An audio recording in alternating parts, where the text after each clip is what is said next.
When 23-year-old Sarah Miller stumbled out of the woods near Asheville, North Carolina, just after dawn on October 12, 2019, she looked more like a ghost than a living person. Her feet were bare, covered in cuts, her clothes torn, her hair tangled with pine needles. She was waving both arms on a narrow two-lane road until an old pickup slowed to a stop. The driver, a retired forest ranger named Paul Henderson, thought at first she was a lost hiker. When he saw the blood on her wrists and the panic in her eyes, he realized it was something else entirely. Sarah climbed into the passenger seat and whispered one sentence before collapsing against the door. "He is still out there." Deputies from Buncombe County arrived less than 20 minutes later. They found Sarah wrapped in a blanket, trembling, her voice hoarse, as if she had been screaming for hours. The only words she managed before fainting were, "Do not let him find me again." No one yet knew who he was. Within hours, the entire county would. Sarah had vanished 2 nights earlier after leaving her evening shift at a coffee shop in downtown Asheville. She was last seen on security footage at 9:45 in the evening, walking toward the parking lot where her old silver Honda Civic was parked. At 10:20, her roommate, Megan Lewis, sent her a short message asking if she was on her way home. The message was marked as delivered but never read. By midnight, Sarah's phone had gone dark. The next morning, when she still had not returned, Megan called the police. At first, officers treated it as a routine missing person report. Adults sometimes left town or stayed with friends. But by late afternoon, details began to raise concern. Sarah's car remained in the lot behind the coffee shop, locked from the outside. Her purse and phone were inside, along with a receipt from a nearby gas station, time-stamped at 9:53. Detectives noted faint smudges on the driver's side window, as if someone had leaned in with dirty hands. Officer Daniel Kent was among the first on scene. He found one odd clue that would later prove crucial: a single piece of duct tape stuck to the gravel near the car's rear tire. It was small, no longer than a few inches, but on its sticky side clung a strand of blonde hair. Kent sealed it carefully, unaware that it would become the first trace of a predator who had spent years studying the methods of others. By evening, Asheville police issued a missing person bulletin. Friends and family posted her photo online, a smiling young woman in a denim jacket, eyes bright. The story gained quick traction. By the next morning, volunteers were combing the wooded trails that ringed the town. That was when the first name surfaced: Jeffrey Manson. Manson was 35, living alone on a rented property 15 miles west of Asheville. Neighbors described him as quiet but strange. He drove a dark blue van with missing hubcaps and rarely spoke beyond polite greetings. One neighbor recalled that he worked nights, often leaving around dusk and returning before sunrise. When detectives ran his name, they found a thin file: a single arrest 12 years earlier for trespassing on private land near the Smoky Mountains. The report mentioned that he had been carrying a camera and a jar containing animal bones. No charges stuck, but the note lingered. Detectives visited his property the following day. The house sat half a mile off the main road, hidden by tall oaks. From the outside, it looked abandoned, windows boarded, paint flaking. When officers knocked, there was no response. But they heard movement inside, followed by silence. After several minutes, the door creaked open. Jeffrey Manson stood barefoot on the threshold, wearing a faded gray sweatshirt, his eyes wide and unfocused. He spoke softly, almost politely, saying he had just woken up and had no idea what they wanted. Officers explained they were looking for a missing woman. Manson nodded slowly, pretending to think, then shook his head. He said he had been home all week. When they asked about the van parked outside, he claimed it had not run for months. The hood, however, was warm to the touch, Detectives made note of that. With no warrant, they could not search further, but something about the man's calmness unsettled them. Before leaving, Officer Kent noticed a line of scratches across Manson's forearm, faint but fresh. The man laughed it off, saying he had a cat. None of the neighbors ever mentioned one. Back in town, forensic teams examined the duct tape from the parking lot. The hair belonged to Sarah Miller. Mixed into the adhesive was a trace of latex, consistent with gloves. A print lifted from the tape's edge matched no one in national databases. Detectives began to suspect the abductor had planned carefully. That night, a thunderstorm rolled through the region. Volunteers suspended the search until morning, but around midnight, a call came to the sheriff's office from a gas station near Black Mountain. The attendant reported a man who matched Manson's description buying bleach, rope, and duct tape. Surveillance footage confirmed it. The timestamp was 10:29, roughly the same minute Sarah's phone went dark. The man's van could be seen pulling away toward the forest roads leading north. Investigators now had probable cause. At dawn, a team returned to the property with a warrant. The front door hung open. Inside, the air was thick with chemical smell, bleach, metal, damp wood. Every surface was covered with plastic sheets. In the center of the room stood an old freezer humming quietly. When officers lifted the lid, it was empty except for a single pair of women's shoes. On the wall above it, taped clippings of newspaper articles about serial killers, Dahmer, Bundy, Gacy, arranged like trophies. At the bottom, one printed headline, "Control is everything." Detectives realized they were standing in a place prepared long before Sarah vanished. Each item was methodical, staged. Manson had studied, rehearsed, waited. But there was no sign of Sarah herself. Only a faint trail of footprints led from the back door into the woods. For the next 24 hours, search teams combed the area. They found fragments of plastic rope tangled in brush, a torn piece of denim that matched Sarah's work uniform, and a rusted cage half buried near a creek. Inside were bits of duct tape, a metal water bowl, and a notebook sealed in a zip bag. On the cover, written in shaky block letters, Experiment 11. The pages were filled with incoherent ramblings about control, purity, and transformation. Dates ran back 2 years, each entry describing a test that never succeeded. While detectives cataloged evidence, hospitals across western North Carolina were alerted to report any unidentified women admitted with injuries. That alert reached Asheville General the following morning. A nurse called to say a young woman fitting Sarah Miller's description had just been brought in by a passerby. Paul Henderson, the forest ranger. She was alive. When investigators arrived at the hospital, Sarah was conscious but heavily sedated. Her face was bruised, her lips cracked from dehydration. When asked what happened, she struggled to form words. After several pauses, she said she had been kept underground, that the man wanted to be like them, and that she escaped when he fell asleep.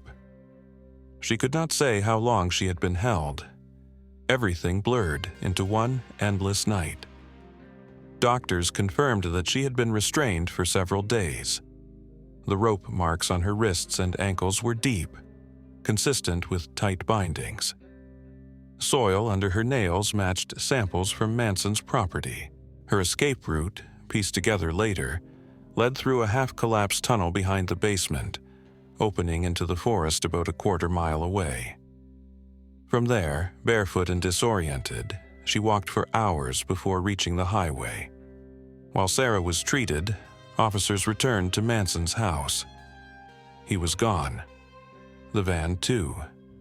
But inside the basement they found the tunnel entrance, a narrow corridor lined with wooden planks and wrapped in plastic. It ended in a small pit lit by a single bulb connected to a car battery. On the dirt wall, carved with a knife, were the words, "She ruined it." By evening, a statewide manhunt was underway. Checkpoints were set up on every major road leading out of the county. Helicopters scanned the forests, while forensic teams worked non-stop analyzing every object from the house. Among the items recovered was a digital camera with a cracked lens. Inside its memory card, investigators found dozens of photos, all of abandoned houses, mannequins, and shallow graves filled with animal bones. The most recent picture was time-stamped 2 hours before Sarah's escape. It showed a rope hanging from a ceiling beam, freshly tied. Detectives began to realize the scope of what they were dealing with. This was not a spontaneous act. Manson had been constructing his fantasy for years, molding it after the killers he idolized. Sarah had been chosen because she fit the type he wrote about in his notebook: young, ordinary, trusting. The fact that she survived was almost accidental, the result of a single mistake. He forgot to lock the hatch. As night fell again over the Blue Ridge Mountains, police traced a call made from a prepaid phone found on the property. The call had been placed the morning after Sarah's disappearance to a hardware store in nearby Hendersonville. The voice asked whether they sold large quantities of muriatic acid. The store clerk confirmed the caller's name on the order form: Jeffrey Manson. By the end of that week, the case that began with one terrified girl on a roadside had turned into the largest manhunt the county had seen in decades. The newspapers called him the Woods Killer, though by then, investigators suspected Sarah was not his first victim. And as forensic teams unearthed new evidence from the property, burned fragments of bone, scraps of clothing too small to identify, the truth about how close this man had come to perfecting his experiment began to surface. In the days following Sarah Miller's escape, the story spread through every television and radio station across North Carolina. The image of a young woman, barefoot and covered in mud, stumbling out of the forest was everywhere. People called her the girl who escaped the Woods Killer. But at that moment, the suspect, 35-year-old Jeffrey Manson, was still out there. Local police set up a command post near his abandoned property. Dozens of officers, dogs, and drones scoured the area. Helicopters hovered above the ridgelines at dawn and dusk, but the dense forest made searching nearly impossible. Tracks led north into the Pisgah National Forest and then vanished near a creek.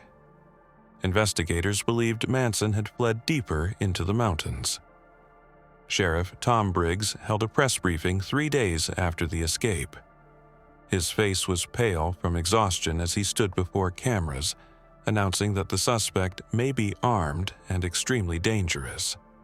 Reporters shouted questions about the girl, about whether more victims were suspected.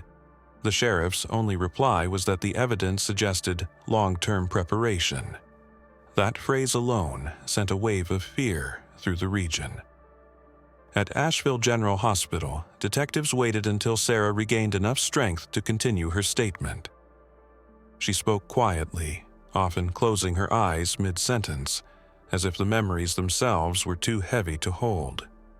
According to her, the man who abducted her had not approached her in a rush. He had been waiting in the parking lot, pretending to fix his van.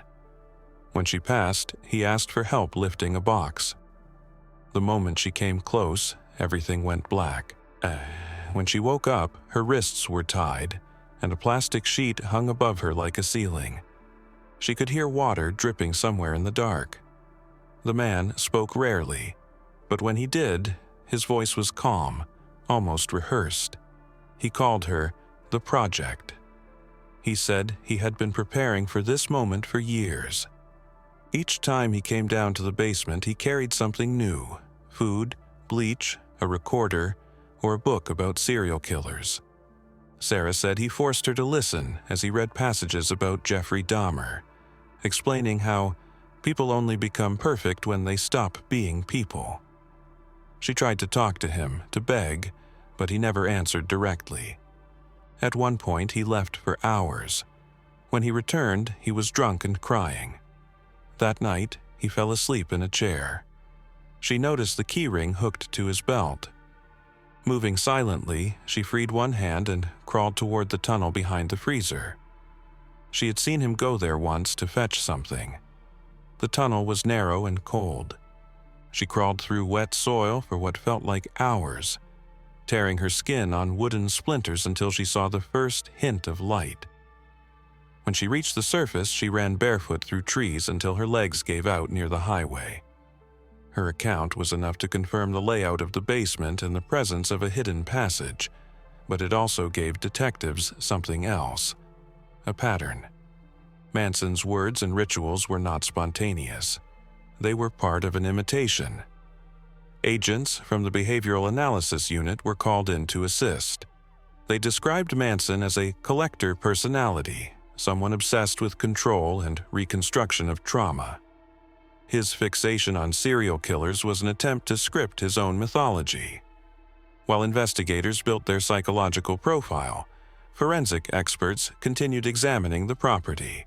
Under a loose panel of the basement wall, they found several Polaroid photographs sealed in plastic. Each showed a different young woman, posing awkwardly as if instructed. None appeared to be Sarah. On the back of one photo, written in black marker, were the words, "Trial 8 failed." Laboratory analysis revealed that at least 2 of the women in the photos had been reported missing in surrounding counties during the past 5 years. Their cases had gone cold, assumed runaways. Now they had a link. As evidence grew, so did fear. People began locking their doors earlier, refusing to drive alone at night. Stores in nearby towns sold out of locks, flashlights, and pepper spray. The idea that someone had been hunting women in their own forests for years was unbearable. Meanwhile, the search for Manson stretched beyond county lines. A tip came from a gas station in Marion, about 40 miles east. The clerk remembered a disheveled man buying canned food and a camping knife, paying with cash. Surveillance footage confirmed it was Manson. The timestamp placed him there just before dawn. By the time officers arrived, he was gone. FBI agents joined the pursuit, setting up roadblocks along the interstate. They believed Manson was hiding in the national forest, possibly using abandoned cabins or ranger shacks. The terrain worked in his favor: thick undergrowth, countless caves, and streams that erased tracks. Detective Daniel Kent, who had been on the case since the first day, refused to leave the field. He spent nights sleeping in his car near the trailheads, reviewing maps and evidence files under dim light. He believed Manson was not just running, he was watching.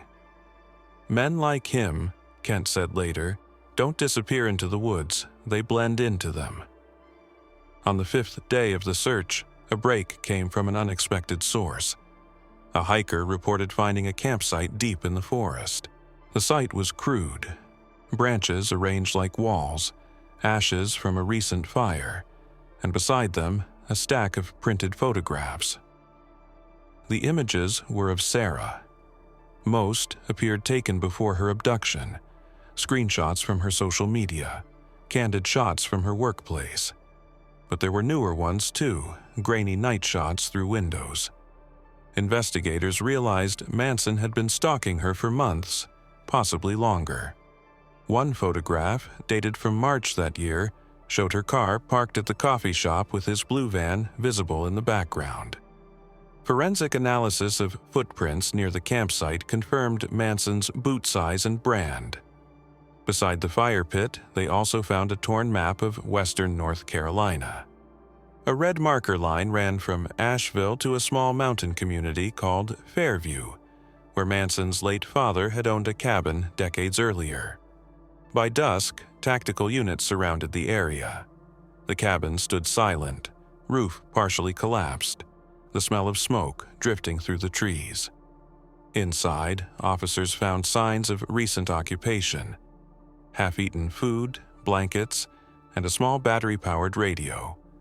On the table, someone had carved a sentence into the wood: "The project is not over." But the man himself was gone again. A tracker dog caught a scent leading downhill toward the river but lost it near the water's edge. The same pattern repeated, always a step ahead, always fading into the landscape. As frustration grew, detectives revisited Sarah's statements, looking for anything she might have overlooked. When asked again about the basement, she mentioned hearing a faint sound of traffic whenever he opened the hatch. That detail changed everything. The sound meant the tunnel might extend closer to a nearby road than investigators had realized. They returned to the property with ground-penetrating radar. Under the thick soil behind the house, they discovered a secondary exit leading to a shallow ditch less than 200 yards from an old logging road. Tire impressions there matched Manson's van. This meant that on the night she escaped, he could have used that same route to flee before officers arrived. The evidence collected so far, DNA traces, photographs, written plans, painted a picture of a man rehearsing his crimes with precision. In his digital notebook recovered from the property's desktop computer, he described each experiment as a test of endurance. One passage read, "Pain breaks them too quickly. Silence must do the work." Dahmer understood that. Agents now considered Manson responsible for at least 3 disappearances in the area over 5 years. Each involved women in their 20s, living alone, and each vanished near wooded or rural zones. As October wore on, tension in Asheville reached its peak. News channels ran daily updates. Parents escorted their children to school in groups. Bars and shops closed early. Flyers with Manson's photo hung on every post. His face, thin, hollow-eyed, with uneven stubble, had become a symbol of terror. Then, 9 days after Sarah's escape, a farmer from Fairview called 911. He reported hearing movement near his barn at midnight, followed by the sound of something heavy dragging across gravel. When deputies arrived, they found fresh footprints and a discarded tarp. On the tarp were small bloodstains. Samples matched Manson's DNA. It was the first solid trace in over a week. The drag marks led into the forest again, toward the ridgeline that bordered the next county. Officers followed until dawn, but lost the trail when rain began to fall. What they did not know then was that Manson had already reached the next town. He had shaved his beard, stolen a jacket, and was walking quietly among the locals, shopping for groceries, buying batteries, blending into the background. His obsession had not ended. It had only changed direction. In his mind, Sarah had survived for a reason. She was unfinished work. By the end of that week, detectives discovered something else in his abandoned computer files, a list of names. There were 12 entries, each labeled Project. 11 were crossed out. The last was not. The final line read simply, "Sarah Miller, complete upon return." The meaning was clear. He was coming back. Rain covered the Blue Ridge Mountains for 2 straight days. Streams overflowed, trails turned to mud, and search helicopters were grounded. The silence that settled over Asheville felt heavy, like the air before a storm. Everyone knew Jeffrey Manson was still out there, and every hour that passed made it seem more likely he was watching again. The sheriff's office operated around the clock. Teams checked abandoned cabins, storage units, even drainage tunnels. Agents believed Manson was circling back toward the city. When they analyzed his stolen debit card activity, they found a charge from a bus terminal vending machine near downtown Asheville. The timestamp placed him there at 8:12 in the evening, less than 2 miles from the hospital where Sarah Miller was still recovering. Security footage from the terminal showed him briefly. Thin, clean-shaven, wearing a baseball cap pulled low. He bought a drink and walked outside, disappearing toward the street. He was blending into normal life again. Detectives realized the manhunt was no longer about finding someone hiding in the forest. It was about stopping someone who was hunting in plain sight. Inside the hospital, Sarah was beginning to regain strength. She rarely spoke, except with her therapist and Detective Daniel Kent, the one who had first found the duct tape near her car. He had become the only face she trusted. They met daily, each session revealing a bit more about what had happened in the basement. Sarah said Manson never called himself by his real name. He preferred teacher. He told her she was the one who broke the pattern and that she would understand soon. Those strange phrases haunted Kent. When he shared them with the FBI profiler, they agreed it hinted at ritual, not chaos. Manson wasn't improvising. He was following a sequence. They went through his journals again and noticed something overlooked: a set of coordinates scribbled at the bottom of a page. When plotted on a map, the point landed deep inside the Pisgah forest, near an abandoned ranger station. At dawn, a tactical team was dispatched. They reached the site by midday. Inside the collapsed structure, they found clear signs of occupation: footprints, burned wood, food wrappers. On one wall, written in charcoal, were 4 words: Lesson 12 begins now. Next to it, a symbol: 2 overlapping triangles forming a shape similar to an hourglass. Agents later realized it was carved into several of Manson's possessions, even the notebook labeled Experiment 11. It was his mark. The discovery sent a chill through investigators because Sarah's abduction had been labeled as number 11. Now there was 12. It meant he had chosen another victim. That night, dispatch received a missing person call from the nearby town of Weaverville. A 24-year-old college student, Anna Pierce, had not returned home after her evening run. Her phone was found near a forest trail, still playing music through her earbuds. On the dirt path nearby, officers found a strip of gray duct tape, the same brand as before. The pattern was repeating itself. By morning, search teams were in the field again. Helicopters circled over the woods north of Asheville. Sarah, still in the hospital, saw the breaking news report on television and whispered to Kent, "He's doing it again. He said if I ran, he'd find someone better." Investigators traced Anna's route through the trail, using security cameras from nearby houses. At 8:35 in the evening, a dark blue van passed through a residential street parallel to the running path. The license plate had been removed, but the dent on the rear door was unmistakable. Manson had returned to the same vehicle he once used to abduct Sarah. This time, the sheriff's department was faster. Roadblocks sealed the area within an hour. Officers combed through forest roads, checking abandoned sheds and hunting cabins. But Manson had learned from his mistakes. He had planned for the chase. At 10 at night, a patrol car spotted movement near the old river bridge. When they approached, the figure darted into the trees. Officers followed, guided by flashlight beams slicing through rain. One deputy slipped, cutting his hand on a sharp root, but they kept running. Finally, a flash of pale skin caught the light. Someone crouched near a tree line, trying to pull a tarp over what looked like a bundle. When officers shouted commands, the figure turned. It was Manson. Mud covered his face, his hands shaking as he reached for something inside his jacket. A warning shot echoed. He froze, dropping a small hunting knife into the mud. For a moment, the forest went still except for the rain. Manson's eyes moved between the officers, then to the ground. He whispered something none of them could hear. When they restrained him, he offered no resistance.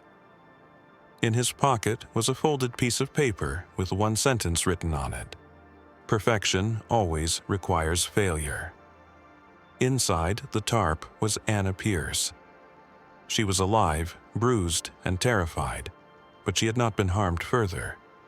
She kept repeating that he had promised to show her what he showed the other girl. Paramedics took her to the hospital immediately. At the station, Manson remained silent for nearly 12 hours. He sat motionless, staring at the table.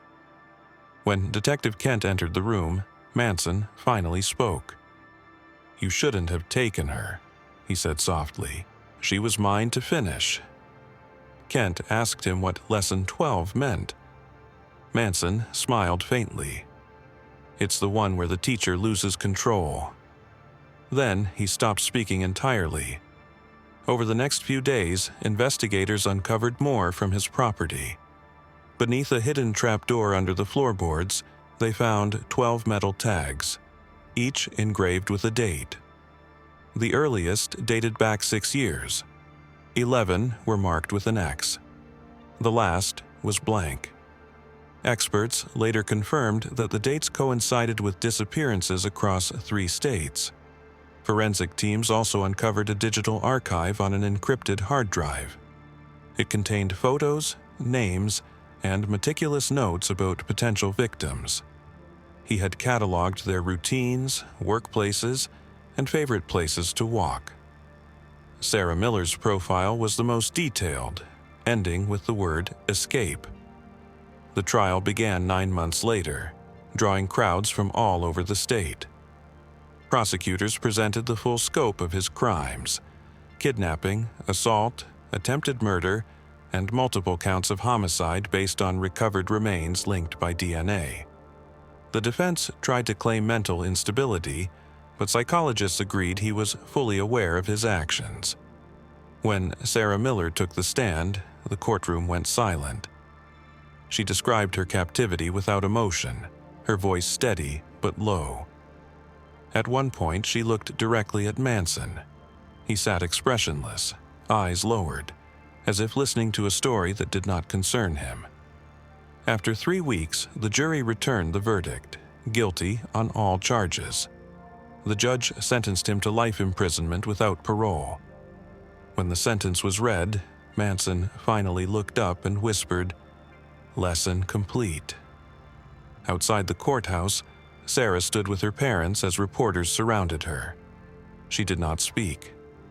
Later, in a short statement released through her lawyer, she said, "Survival is not the end. It is the beginning of learning how to live again." Years later, investigators continued to analyze Manson's writings, trying to understand how many others might have been his victims before Sarah. The notebooks contained references to remote sites, old quarries, and rivers, but no coordinates. Some experts believed he intentionally destroyed parts of his own records to ensure the mystery would never fully end. The house where Sarah had been held was demolished the following summer. A clearing remains there now, silent except for the wind moving through pine trees. Local residents say the air feels colder when you pass that spot. On quiet nights, some swear they still hear faint tapping sounds, like someone digging far beneath the earth. The story of the woods killer faded slowly, replaced by new headlines. But in Asheville, the name Jeffrey Manson still carried weight. His crimes left behind more than fear. They left questions that could never be answered. Why he chose those women. Why he thought of himself as a teacher. Why, even in chains, he seemed to believe the lesson was not over. And though Sarah Miller tried to rebuild her life, she would sometimes wake at night certain she could hear footsteps outside the window. Not because he was free, but because in some part of her mind the woods had never truly let her go.